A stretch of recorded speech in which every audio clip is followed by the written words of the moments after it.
कालू कौवे और रानी कौवे की पानी पूरी की दुकान थी और इसी के बराबर में मीनू चिड़िया की मोमोज की दुकान थी। पानी पूरी, खट्टी मीठी पानी पूरी, आजो आजो पक्षियों जल्दी आ जाओ। मोमोज मोमोज, छोटे बड़े मोमोज, एक बार खाओ बार बार आओ। दोनों इस तरह आवाजें लगा रहे थे कि तभी वहाँ पर कुछ पक्षी आ जाते हैं। कालू कौवे जल्दी से एक पानी पूरी की प्लेट लगाओ, बहुत मजे की बनाते हो तुम पानी पूरी। मुझे भी देना एक प्लेट पानी पूरी, मुझे भी। वाह वाह मीनू चिड़िया, तुम्हारे मोमोज की तो बात ही अलग है।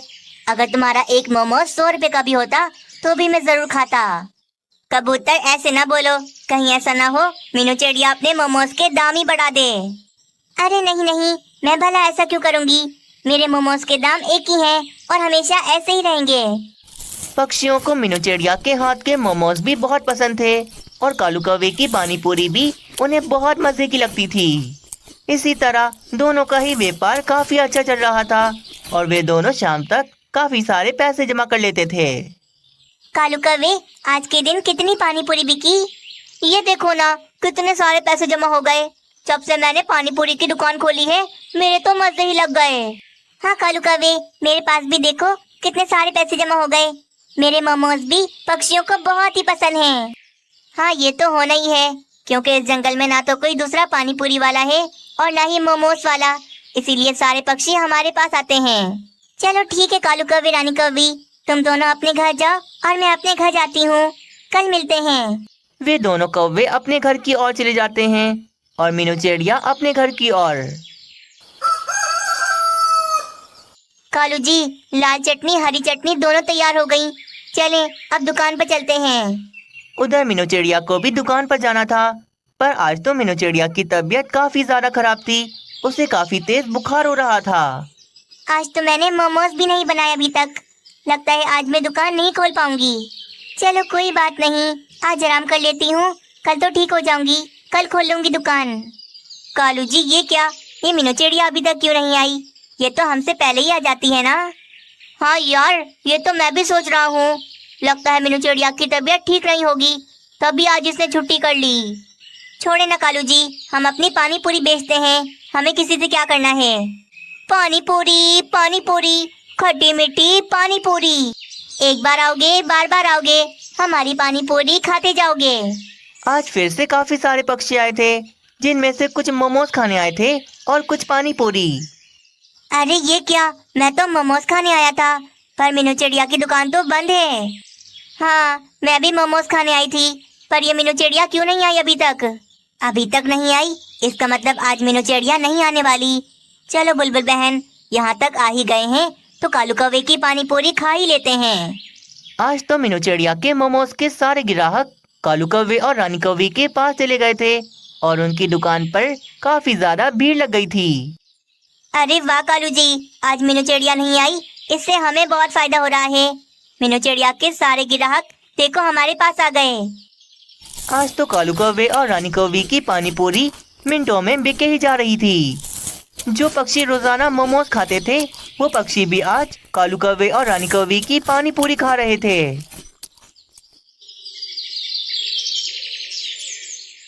अरे वाह रानी, देखो तो जरा, आज हमारी डबल कमाई हुई है। हाँ मीनू चिड़िया के मोमोज के ग्राहक हमारे पास आ गए और हमारा इतना मुनाफा हुआ। काश रानी, रोजाना ही ऐसा हो कि मीनू चिड़िया अपनी दुकान खोले ही ना और हमारी दुकान पर पक्षियों की भीड़ रहे। ऐसा कैसे हो सकता है कालू जी, आज तो मीनू चिड़िया ने किसी वजह से दुकान नहीं खोली, देखना कल वे अपनी दुकान जरूर खोलेगी। दूसरे दिन सुबह मीनू चिड़िया की तबीयत बिल्कुल ठीक थी और आज तो उसने सुबह ही सुबह अपनी दुकान खोली थी। मोमोज मोमोज, छोटे बड़े मोमोज, पक्षियों जल्दी आ जाओ। लो आ गई मीनू चिड़िया, आज नहीं होगी हमारी कल जैसी कमाई। आज पक्षी फिर से वे मोमोज और पानी पूरी खाने आ जाते हैं। आज मीनू चिड़िया की दुकान खुली हुई थी, इसीलिए जो पक्षी मोमोज खाते थे वे आज मोमोज ही खाते हैं और वे कालू कौवे के पास नहीं जाते। इसी वजह से आज कालू कौवे की कमाई कल जैसी नहीं हो रही थी।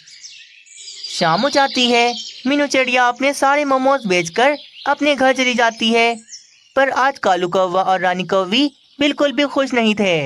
देखा रानी, आज की कमाई हमारी कल जैसी नहीं हुई। कल मीनू चिड़िया नहीं थी तो कल हमारा कितना ज्यादा मुनाफा हुआ था। हाँ कालू जी, मुझे मीनू चिड़िया पर बहुत गुस्सा आ रहा है।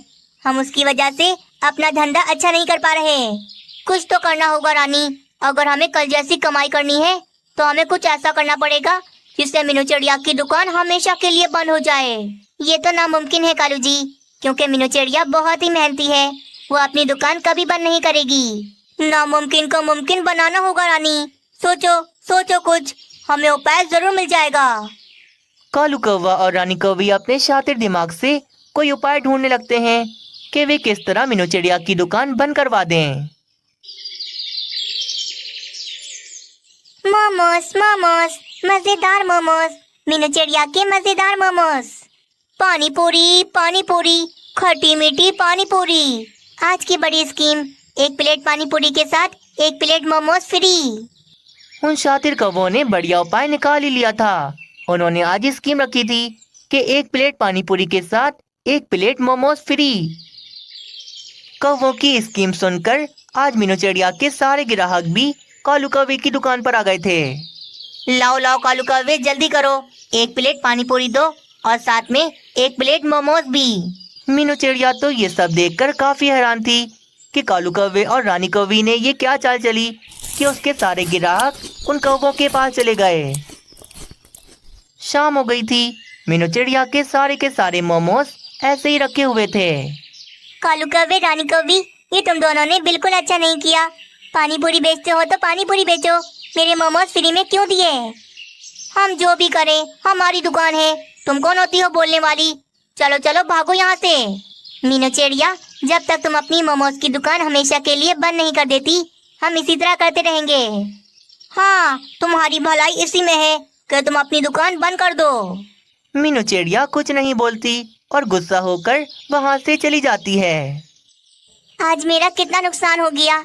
मेरे मोमोज बिल्कुल भी नहीं बिके, सिर्फ और सिर्फ कालू कौवे और रानी कौवी की वजह से। वो कालू कौवा और रानी कौवी कभी बाज नहीं आएंगे। बस मुझे अपनी वे दुकान बंद करनी होगी। मैं अपनी दुकान उल्लू सेठ को बेच देती हूँ और जो पैसे आएंगे उन पैसों से मैं दूसरे जंगल में अपनी दुकान खोल लूंगी। मीनू चिड़िया बहुत उदास हो गई थी। वे अपनी दुकान का सौदा करने उल्लू सेठ के पास चली जाती है।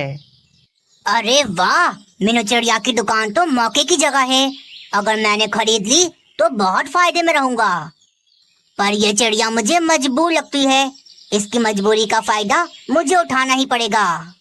ठीक है मीनू चिड़िया, तुम्हारी दुकान में खरीद लेता हूँ, पर 10,000 रुपए से ज्यादा मैं दे नहीं पाऊंगा। 10,000 रुपए? ये तो बहुत कम है।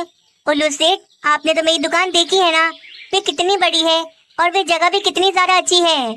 देखो, इतने में सौदा करना है तो बात करो, वरना तुम जा सकती हो। मीनू चिड़िया बेचारी मजबूर थी। उसे पता था कि कालू कौवा उसे कारोबार करने नहीं देगा।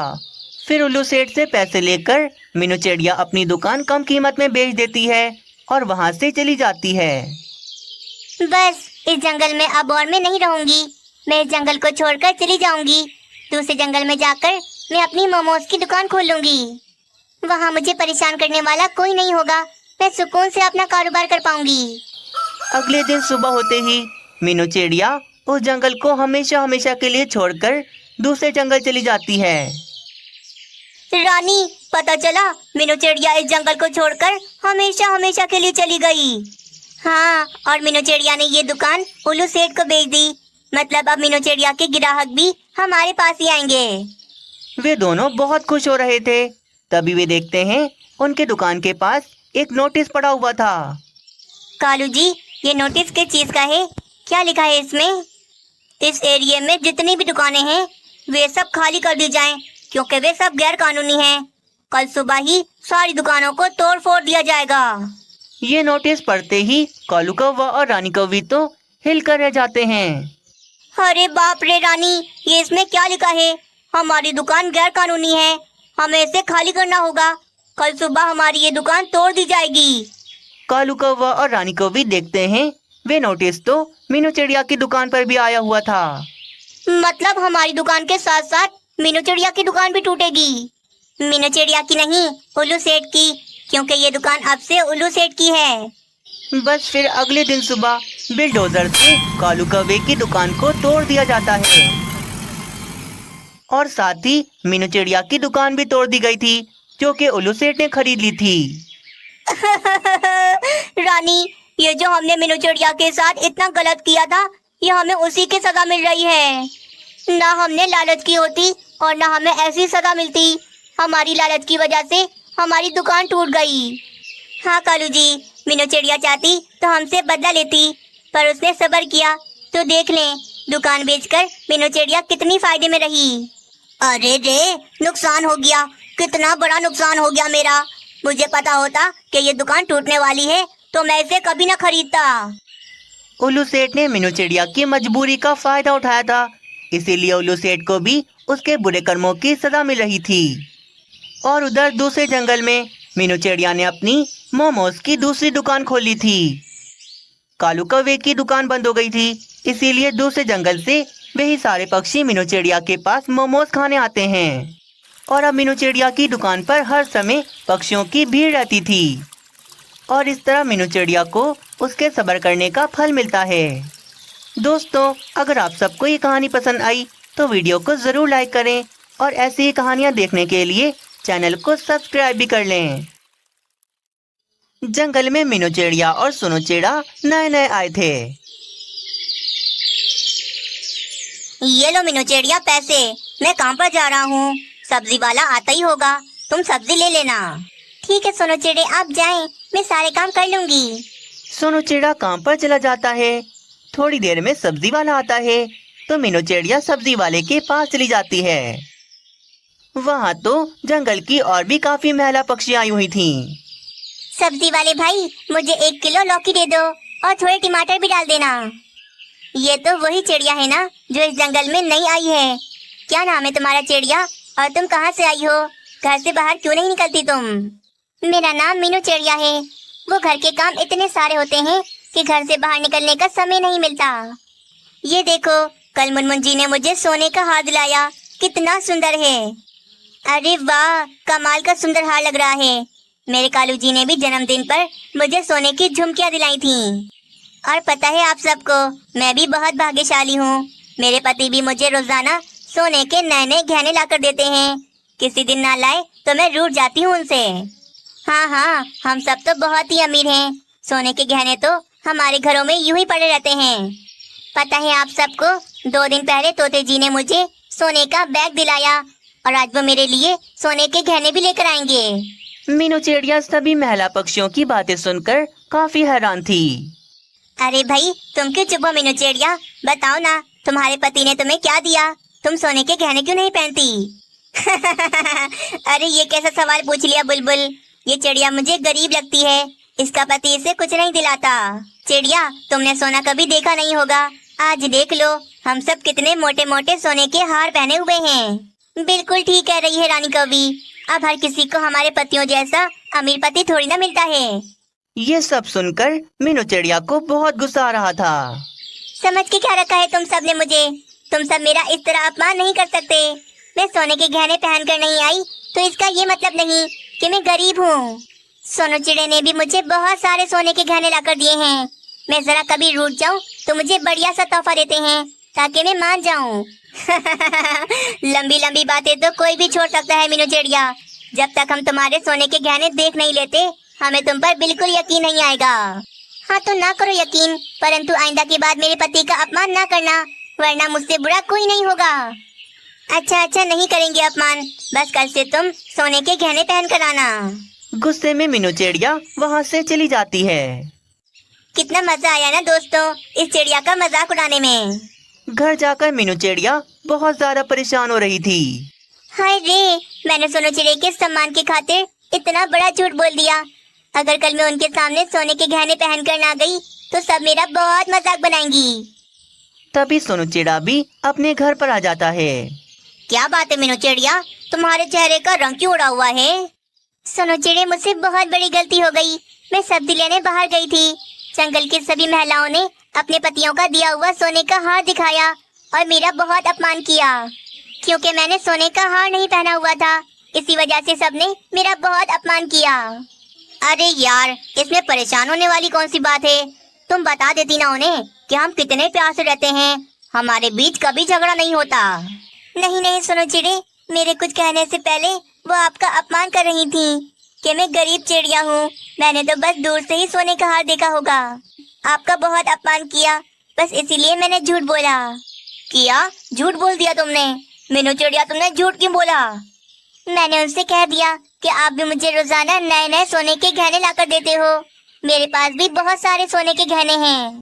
अब कल मुझे कुछ भी करके सोने का हार पहनकर जाना ही होगा, वरना वो दोबारा सब मेरा बहुत मजाक बनाएंगी। ये तुमने क्या किया मीनू चिड़िया? कभी झूठ का सहारा नहीं लेना चाहिए। हम गरीब पक्षी हैं, तुम्हारे पास कहाँ से आएंगे सोने के गहने? मुझे पता है, पर मैंने जो भी किया आपकी वजह से किया, क्योंकि आपका कोई भी अपमान करे ये मैं सह नहीं सकती। याद रखना मीनू चिड़िया, तुम आज एक झूठ बोलोगी तो कल को तुम्हें 100 झूठ बोलने पड़ेंगे। तुम कल जाकर सबको सच सच बता दो। और तुम्हें क्या जरूरत है कि तुम दिखावा करने वाले पक्षियों से दोस्ती करो? सोनू चिड़ा मीनू चिड़िया की बात नहीं सुनता। भोजन खाकर सोनू चिड़ा फिर सो जाता है। अगले दिन फिर सोनू चिड़ा काम पर चला जाता है और मीनू चिड़िया सब्जी लेने चली जाती है। ये लो सोनू चिड़े, तुम्हारी पगार।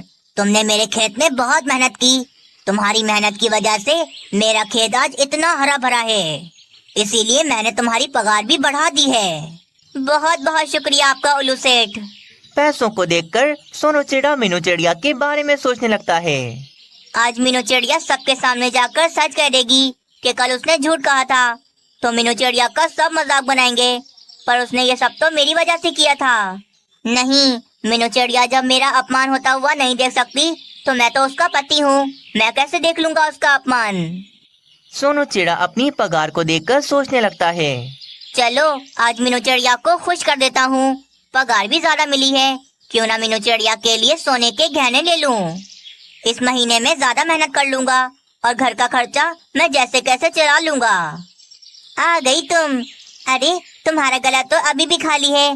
तुम कह रही थी ना कल कि तुम्हारे घर में सोने के हारों के ढेर हैं, तो उनमें से एक पहन कर क्यों नहीं आई? या ये बोलो तुम झूठ मूठ की खिचड़ी पका रही थी। ऐसी गरीब चिड़ियाएं तो बस झूठ ही बोल सकती हैं। बस बस बहुत हो गया, मैं अपना अपमान और नहीं सहूंगी। हाँ मैंने झूठ कहा था, परंतु मेरे पति बहुत अच्छे हैं, मेरा बहुत ख्याल रखते हैं वो। झूठी कहीं की। चलो चलो निकलो यहाँ से, गरीब पक्षियों से हम ज्यादा बातें नहीं करते। सारी मिलकर मीनू चिड़िया का बहुत मजाक बना रही थीं। तभी वहाँ पर सोनू चिड़ा आ जाता है। चुप हो जाओ, तुम सब चुप हो जाओ। मीनू चिड़िया ये देखो, मैं तुम्हारे लिए सुंदर सोने का हार लेकर आया हूँ। सोने का हार? अरे बाप रे, ये आप कहाँ से लेकर आए? आपके पास पैसे कहाँ से आए? मीनू चिड़िया तुम इतनी अच्छी हो, तुमने इन सब महिला पक्षियों को देखकर भी मुझसे सोना खरीदने की जिद नहीं की। पता है आज उल्लू सेठ ने मेरी पगार बढ़ा दी, इसीलिए मैं तुम्हारे लिए ये सोने का हार लेकर आया। ये देखकर वे सभी महिलाएं बहुत जल रही थीं। जंगल का मौसम अचानक से खराब हो जाता है और बारिशें शुरू हो जाती हैं। बारिश के पानी की वजह से उन सभी महिलाओं के गहनों का रंग पूरी तरह से उतर जाता है। अरे ये क्या, तुम सबके गहनों का रंग कैसे उतर गया? सभी अपने हाथों से अपने नकली गहनों को छुपा रही थीं।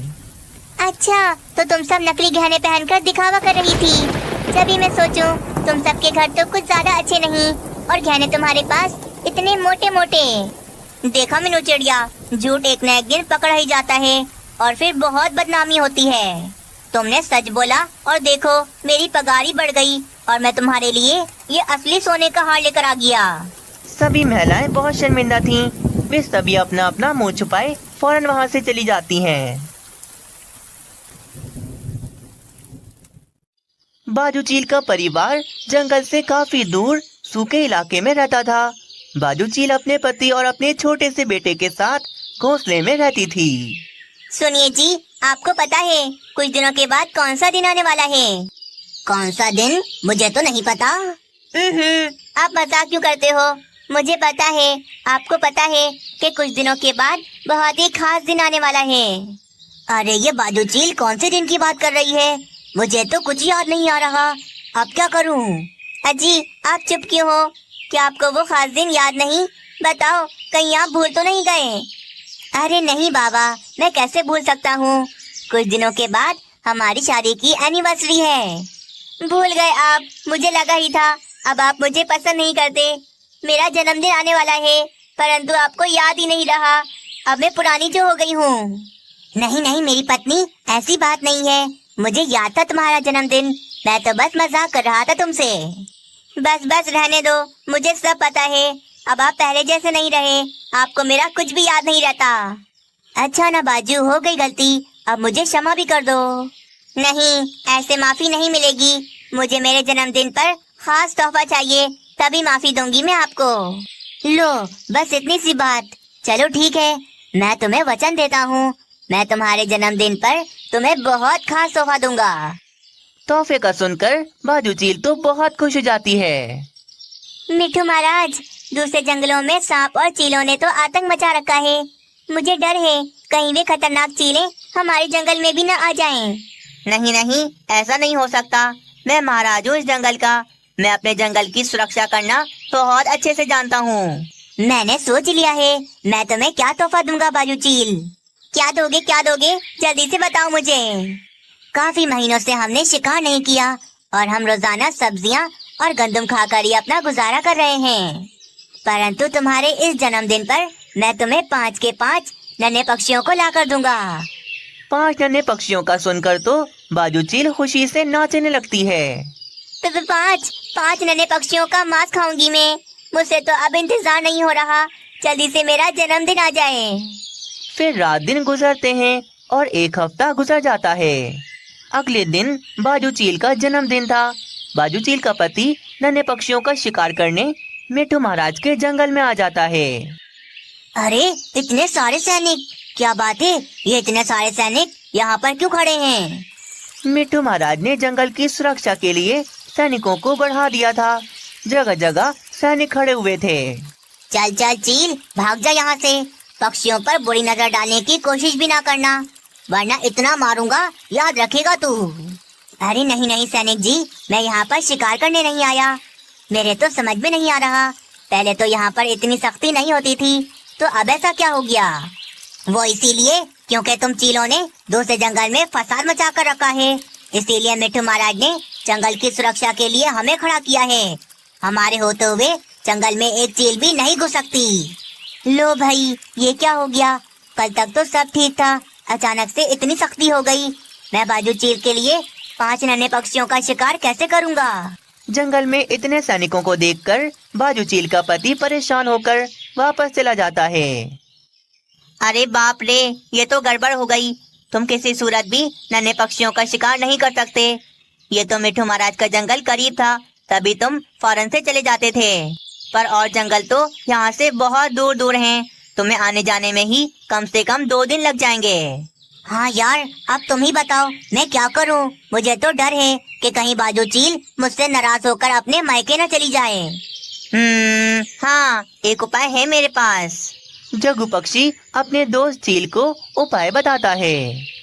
बाजू चील, मिठू महाराज बहुत चालाक हो गया है। उसने अपने जंगल में 50 से भी ज्यादा सैनिक सुरक्षा के लिए खड़े कर दिए हैं। पर तुम चिंता ना करो, मैं फिर भी वहाँ पर जाऊंगा और अपनी जान पर खेलकर तुम्हारे लिए 5 नन्हे पक्षियों का शिकार कर कर ही लाऊंगा। इतना कहकर बाजू चील का पति वहाँ से चला जाता है। रुको रुको, कहाँ जा रहे हो? ऐसा नहीं करो। अब मैं इन्हें रोकने के लिए अपने बेटे को अकेला छोड़कर भी नहीं जा सकती। हो गया काम जग्गू पक्षी, मैंने बाजू चील को सब बता दिया। बहुत बढ़िया, चलो अब जल्दी से मैं तुम्हारे शरीर पर खून लगा देता हूँ। जग्गू पक्षी फिर चील की टांग पर पट्टी कर देता है और थोड़ा बहुत लाल रंग वे उसके शरीर पर भी लगा देता है। हो गए तुम तैयार, चलो अब चलते हैं। जग्गू पक्षी अपने दोस्त को ठेले पर लेटाकर बाजू चील के पास ले जाता है। देखो देखो चील बहन, मेरे दोस्त को क्या हो गया? मेरे दोस्त की टांग पर लग गई। बाजू चील तो ये देखकर हैरान परेशान हो जाती है। पति जी, आपके साथ क्या हो गया? किसने किया इतना सारा खून? जग्गू पक्षी, तुम मुझे लेकर यहाँ पर क्यों आ गए? मैं अपनी पत्नी के लिए अपनी जान भी दे सकता हूँ। चुप हो जाए, आप ये सब क्या कह रहे हो? बाजू, मुझे जाने दो, कुछ भी हो जाए, भले वे सैनिक मुझ पर तीरों की बरसात कर दें। परंतु मैं तुम्हारे लिए नन्हे पक्षियों का शिकार करके जरूर लाऊंगा, चाहे मुझे कुछ भी करना पड़े। नहीं, मुझे नहीं चाहिए कोई तोहफा। मैं जान गई हूँ आप मेरे लिए कुछ भी कर सकते हो। मैं आपको वहाँ पर कभी नहीं जाने दूंगी।